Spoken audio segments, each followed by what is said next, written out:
नमस्कार, मेरा नाम है गौरव और आप देख रहे हैं टीवी 24 नेटवर्क। भारत में हमेशा से जाति व्यवस्था कायम रही है और यह बात सबको पता है।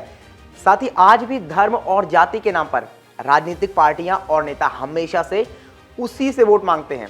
साथ में ये राजनीतिक पार्टियां यह भी कहती हैं कि वह हम धर्म और जाति की राजनीति नहीं करते हैं और यह सभी पार्टियों की बात है, किसी एक पार्टी की नहीं। और अब तो यह साफ तौर पर साफ हो गया है। यहाँ पर साफ तौर पर देखने को मिल रहा है, जब से ही केंद्र की मोदी सरकार ने यह फैसला लिया है इस बार देश में जातिगत जनगणना कराई जाएगी, तब से ही राजनीतिक गलियारों में हलचल तेज हो गई है।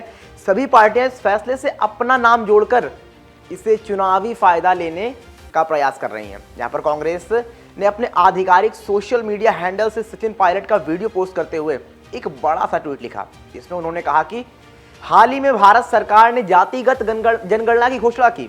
पूरी बीजेपी सरकार और नेताओं के तमाम विरोध के बावजूद कई वर्षों से राहुल गांधी जी और कांग्रेस पार्टी इस मुद्दे को लेकर बहुत प्रखर रहे हैं। बीजेपी के एक बहुत बड़े नेता का बयान आया था, बटोगे तो कटोगे। कांग्रेस नेताओं और राहुल गांधी जी को अर्बन नक्सल कहा गया।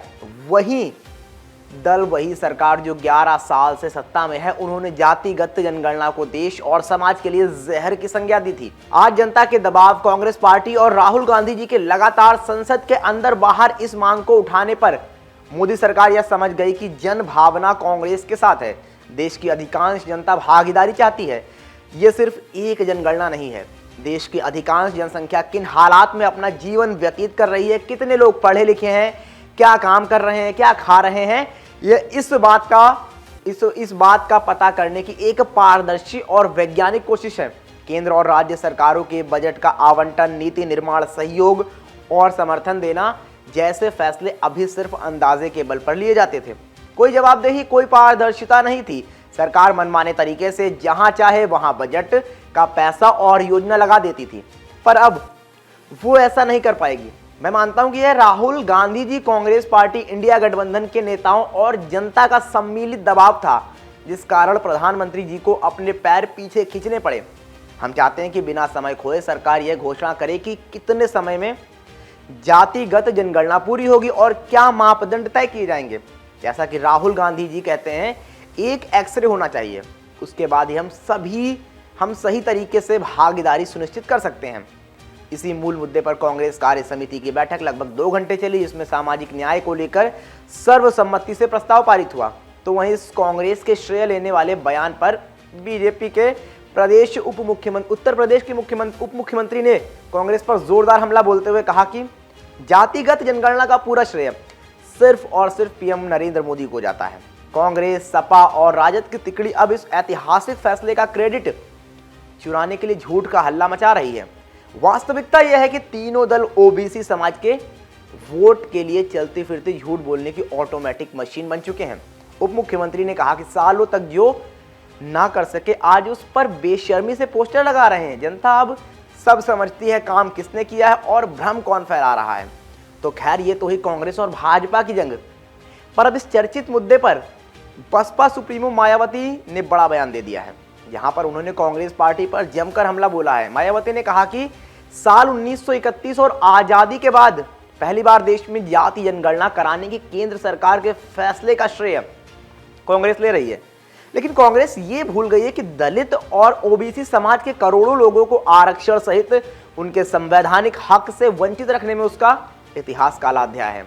इसी वजह से उसे सत्ता भी गंवानी पड़ी है। हालांकि सत्ता विहीन होने के बाद कांग्रेस नेतृत्व खासकर दलित और ओबीसी समाज के लिए नया उभरा प्रेम विश्वास से परे है।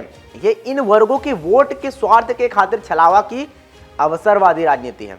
वह यही नहीं रुकी, आगे उन्होंने एक्स पर पोस्ट करते हुए कहा कि वैसे भी आरक्षण को निष्क्रिय बनाकर आखिरकार इसको खत्म करने की इनकी यानी कांग्रेस की नापाक मंशा को कौन भुला सकता है। वैसे आरक्षण और संविधान के जन कल्याणकारी उद्देश्यों को फेल करने में बीजेपी भी कांग्रेस से कम नहीं है, बल्कि दोनों एक ही थाली के चट्टे बट्टे हैं।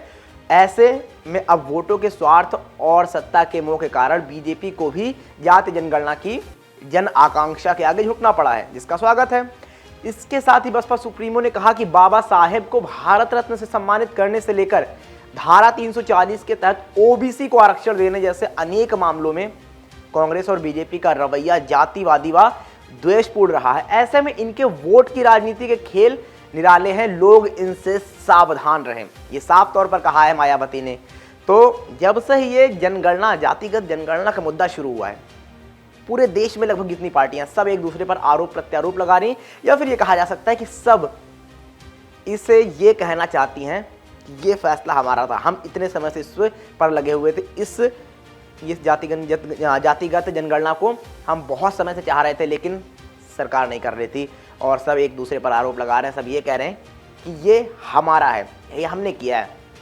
खैर, अब भाजपा सरकार में हो रहा है तो भाजपा सरकार तो अपना क्रेडिट लेगी, लेकिन साथ में मायावती ने जिस तरह से, बसपा सुप्रीमो मायावती ने बताया है कि कांग्रेस और बीजेपी एक ही थाली के चट्टे बट्टे हैं, कांग्रेस का इतिहास काला रहा है, तो उन्हें ये जो श्रेय ले रहे हैं भाजपा के काम का, उनको नहीं लेना चाहिए। हालांकि भाजपा पर भी उन्होंने हमला बोलते हुए साफ तौर पर कहा कि ये एक ही थाली के चट्टे बट्टे। हालांकि उन्होंने ये ज़रूर कहा कि अगर भाजपा वोट बैंक की राजनीति में या किसी भी तरीके से इसको कर रही है तो उसका स्वागत है, यानी कम से कम कर रही है, जबकि कांग्रेस सरकार में ये नहीं हुआ था। खैर, इन सब मामलों पे आपकी क्या प्रतिक्रिया है? इससे कितना बदलाव आएगा जब ये जातिगत जनगणना होगी? क्योंकि आखिरी बार 1931 में इस तरह का प्रयास किया गया था, इस तरह की चीज़ें हुई थी, वो देश आज़ादी से पहले था जब जातिगत जनगणना कराई गई थी। इसके बाद अब होने जा रही है करीब 100 साल के बाद, करीब 95 साल हो चुके हैं, तब जब ये होने जा रही है तो किस तरह से असर दिखेगा? क्योंकि कहने को बहुत सी चीज़ें कि अब शायद जाति या धर्म लोग उतना नहीं मानते, लेकिन चीज़ें उस तरह से ही हैं। अभी भी जाति के नाम पर ही वोट लिए जाते हैं, अभी भी धर्म के नाम पर चुनाव लड़ा जाता है, तो ये कितनी प्रभावी साबित होगी? खैर, इन सारी चीज़ों पर आप अपनी राय दर्ज कराना बिल्कुल ना भूलें। फिलहाल के लिए इतना ही। देखते रहिए TV24 नेटवर्क। धन्यवाद।